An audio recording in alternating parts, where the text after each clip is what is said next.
The old man's chart slid across the front desk and landed face up under the fluorescent lights. Denied.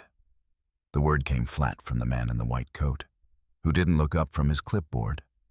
The veteran stood at the counter in a coat 30 years out of fashion, his service cap in both hands, asking a second time about the appointment he'd waited 4 months to get. Behind him, a line of people watched their phones instead of the old man's face. Nobody said anything. Nobody ever did. Then the clinic's glass doors swung open with a gust of January cold, and a German shepherd walked through ahead of the man behind him. And the dog stopped dead in the middle of the lobby, ears up, eyes locked on the man in the white coat. Before we continue, tell us where you're watching from in the comments below. If this story moves you, please subscribe and stay until the very end. What you're about to hear will restore your faith in the people who are still out there, quietly paying attention. Let's see how far this journey takes us together. His name was Cole Drake, and he was 42 years old, built broad through the shoulders and chest, the way men stay built when discipline has long outlived the reason for it. His dark hair had gone gray at the temples, cropped close out of habit. A thin scar traced the line of his jaw and disappeared under his collar. The kind of mark a man stops explaining after the 10th time. But it was the eyes people noticed and then looked away from. Cold gray, restless, the eyes of someone who never truly stopped scanning rooms, exits, and the hands of strangers without asking permission. He moved through the world with the permanent stillness of a man who had nothing left to prove. Not aggression, its opposite. He was not unfriendly by nature. Life had simply sanded down the parts of him that used to speak first. He watched more than he talked, and when he finally moved, he moved all at once, the way still water becomes a flood. Fallujah had taken friends. The years after had taken the illusion that peace meant quiet. Now Cole lived in the narrow space between discipline and distance, in a county where no one knew his name, which was the way he'd wanted it. Cole had served 12 years in the Marine Corps, the last 7 as a military working dog handler, with 2 tours in Anbar province and 1 in Helmand. He'd left after a roadside blast outside Fallujah, killed the Lance Corporal Walking Point, and put enough metal in his hip that the surgeon spent 5 hours deciding what to leave. The medical discharge had come with a folded flag for another man's mother and a limp that woke him on cold mornings. He had carried more men than he could comfortably count, and he had come home to a country that thanked him in airports and forgot him on every road in between. What he carried was simple and heavy. He had spent 12 years standing between people who couldn't protect themselves and whatever wanted to hurt them. And then the Corps had told him he was finished. And he had never worked out what a man like him was supposed to do with a life that no longer needed him. So he'd taken a maintenance job at the County Veterans Hall in northern Montana and fixed what was broken, because at least a man could finish that. The German shepherd at his side was named Diesel. He was 6 years old, 90 pounds of black and rich amber, his coat darkened along the spine and across both ears, his body built like something assembled for a single purpose. His left ear carried a clean notch where shrapnel had passed through it on a road outside Ramadi, an inch from ending him.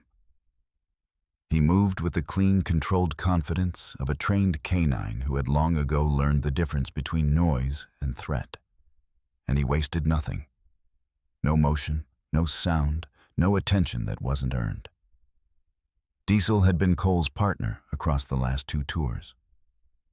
Cole had spent 8 months fighting the bureaucracy to adopt him after the discharge, filing the same forms over and over until someone signed off just to be rid of him. Diesel had never left his side since. He was routine, warning system, witness, and in the lonelier corners of the last few years, the closest thing Cole had let himself call family. And right now, Diesel had gone rigid in the middle of the lobby, hackles rising in a ridge down his spine. a low sound building in his chest that Cole had heard maybe 4 times in 6 years. The sound that meant someone in the room was bad. The town was called Cold Spring, tucked into the high frozen edge of northern Montana, where the mountains stood white against a gray sky, and the wind came down off the pass with teeth in it. That morning the snow lay thick and silent over the parking lot. And the cold was the kind that makes the world smaller and makes a warm waiting room feel like the only safe place for miles. Breath turned visible the second the clinic doors opened. The Veterans Clinic at the edge of Cold Spring was the only one for 60 miles, the last lit, heated place a sick old man could reach before the county road ran out into empty ranch land. Inside, the fluorescent lights washed everything in a flat, forgiving glow.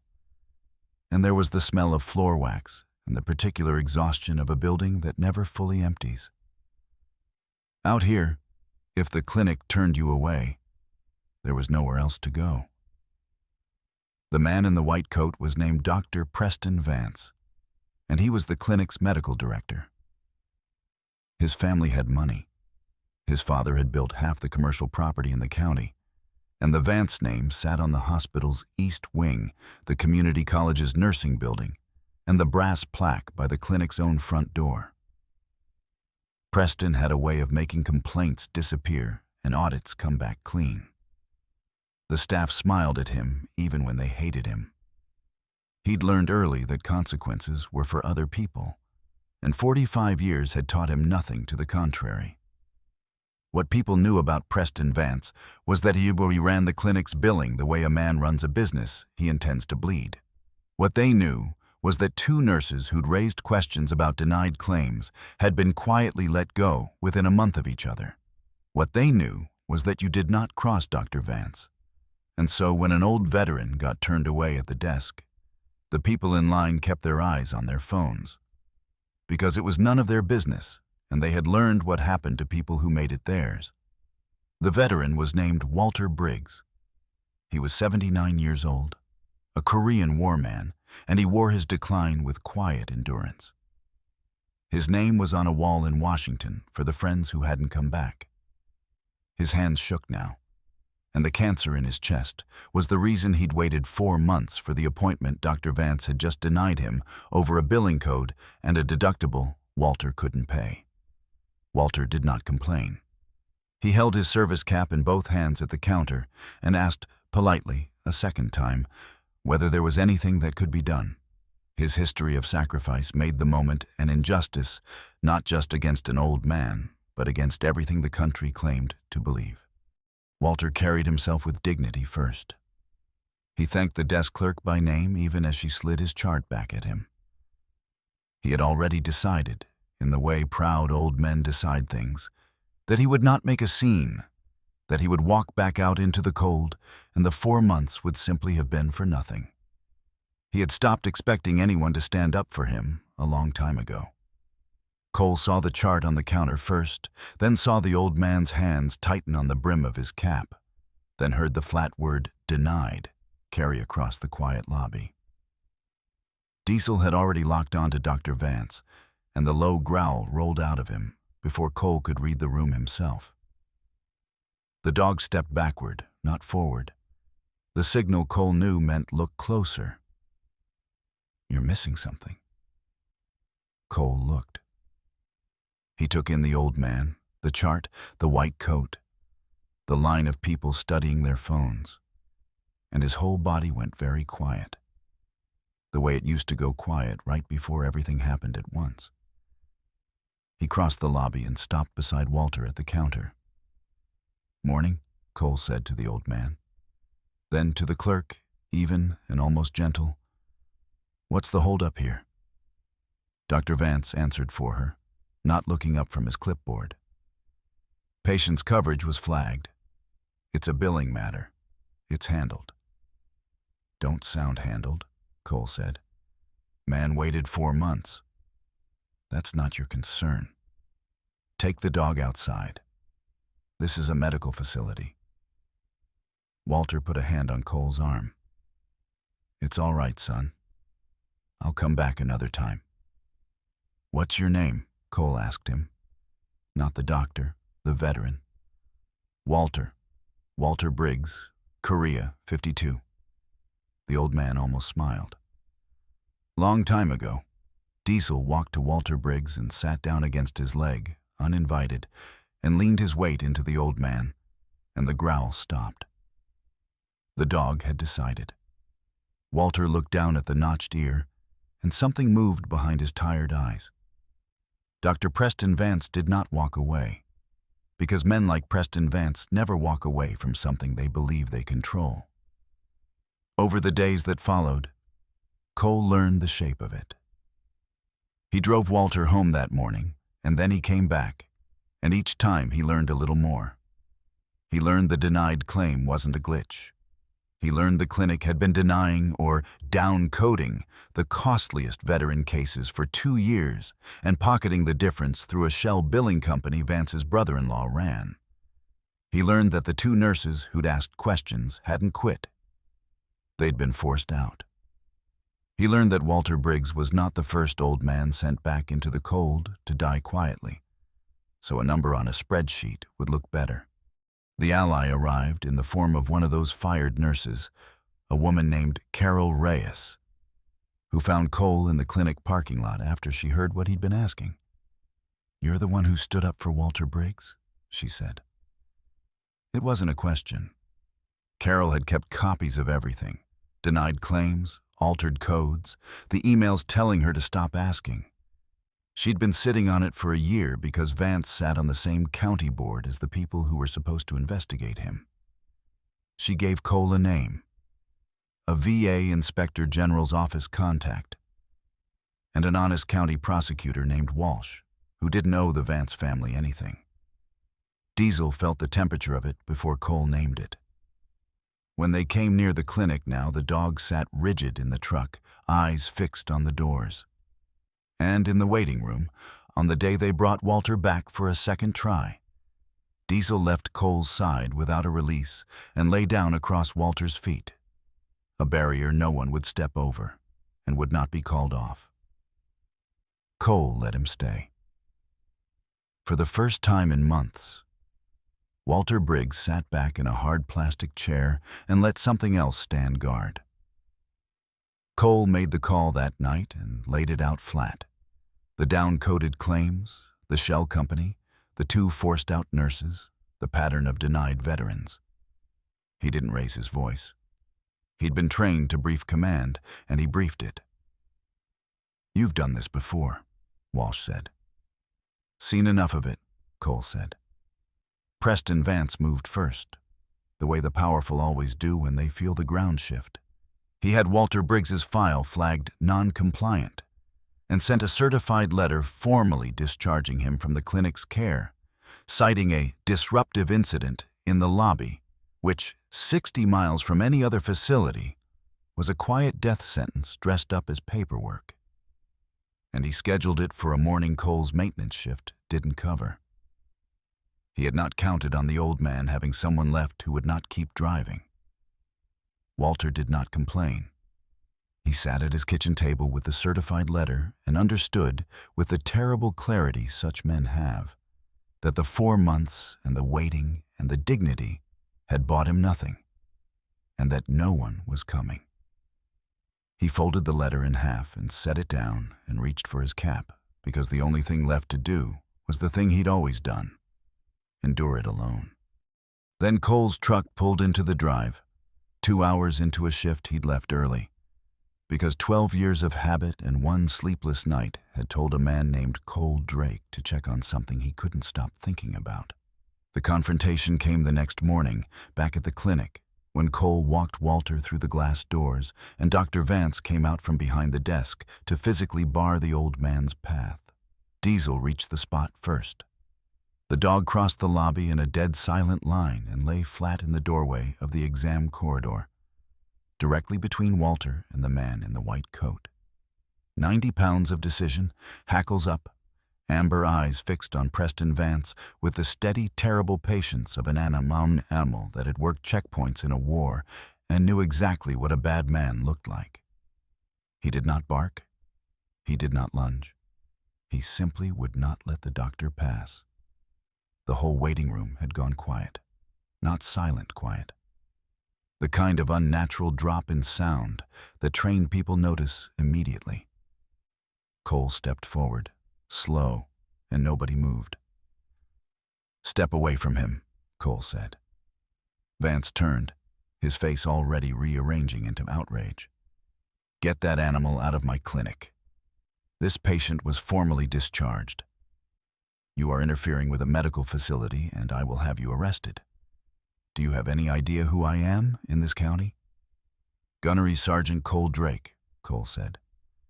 "United States Marine Corps. 12 years, 3 deployments. 7 of those years I had exactly one job, standing between people who couldn't protect themselves and whatever wanted to hurt them." He stopped a few feet away. "So no, I don't much care who you are in this county. You're trespassing. County Prosecutor Walsh is 20 minutes out with a VA inspector and a sheriff's investigator who doesn't sit on your board," Cole said in the same flat, unhurried voice. "They've got 2 years of down-coded veteran claims. They've got the billing company your brother-in-law runs. They've got statements from the 2 nurses you forced out. And they've got this man's file, the one you flagged disruptive, the same afternoon you denied a dying Korean War veteran his appointment over a deductible." He let it settle in the waxed and fluorescent air. "You get one chance to do the right thing. Step away from him." Vance's voice climbed. "You can't prove any of that. My father built this county. I will have your job, your truck, and that mutt destroyed by the end of the—" "This isn't over," Vance tried. But the words came out smaller than the ones before them. It was over. He just hadn't caught up to it yet. The county vehicles came up the snowy road in a line, headlights cutting the gray morning, and Prosecutor Walsh got out unhurried with 2 others. And the look on his face was the look of a man who'd been waiting a long time for a legal reason. The VA inspector went straight to Walter and spoke to him gently and took his hand. The investigator read Dr. Preston Vance his rights in his own lobby. In front of the desk clerk, the line of patients, and the 2 staff who'd watched it happen for years. The quiet room that had kept its eyes on its phones now, watching every second. A woman near the door covered her mouth with her hand. Nobody spoke for a long time after that. Cole didn't watch the arrest. He'd crouched beside Walter Briggs, where the old man sat with one hand resting in the thick fur of Diesel's neck, without quite being aware he'd put it there.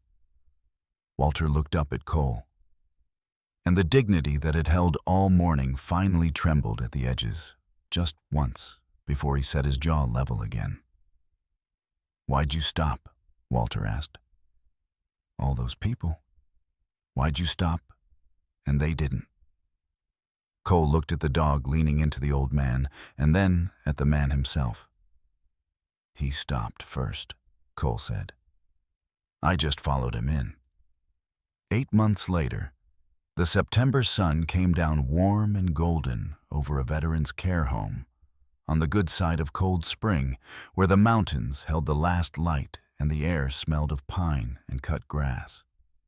Carol Reyes sat on the porch with iced tea, and Cole sat on the step with a cup of coffee, his bad hips stretched out long, and neither of them said much, because they didn't need to.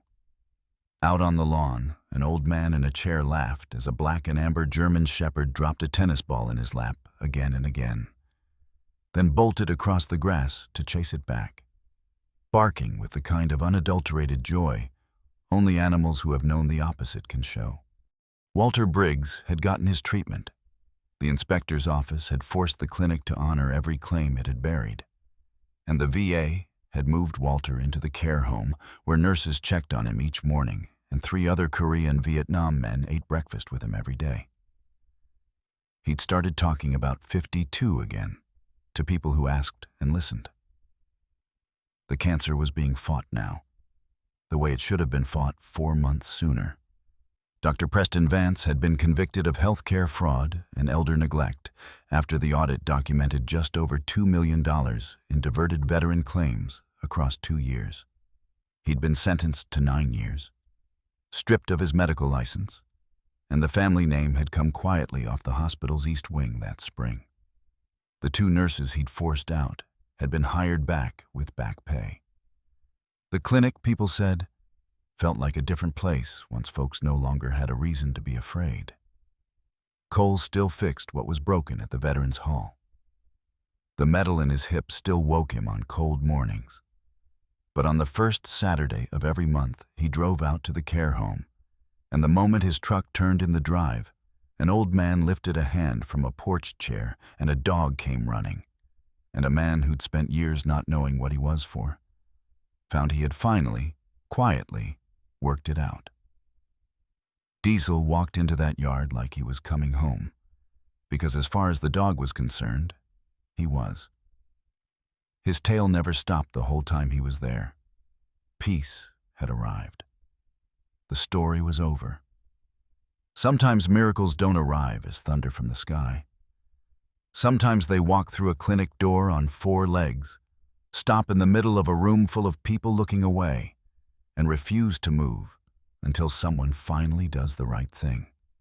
The world isn't saved by superheroes.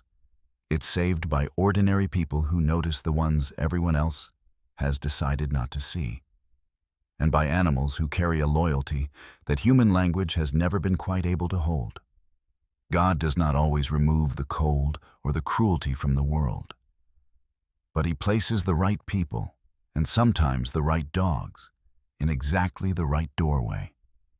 At the exact moment, an old man has stopped believing anyone will stand up for him.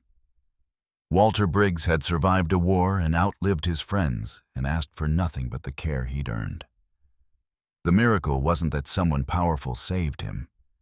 It was that someone refused to keep their eyes on their phone, and that a dog knew the difference between a good man and a bad one before anyone in that room said a word. If this story touched your heart, share it with someone who needs to be reminded that kindness still finds people, even in the coldest places. Leave a comment and tell us where you're watching from. And tell us, have you ever stayed quiet when you wished you'd spoken up for someone, or watched someone else find the courage to stop? Your story may be the one that reminds another person not to look away. And if you believe in stories of service, loyalty, and the quiet courage of ordinary people, please subscribe to the channel so you never miss the next one. May God bless you, protect your family, bring peace to your home, and watch over every old veteran who ever stood at a counter, cap in hand, asking only for what he was owed.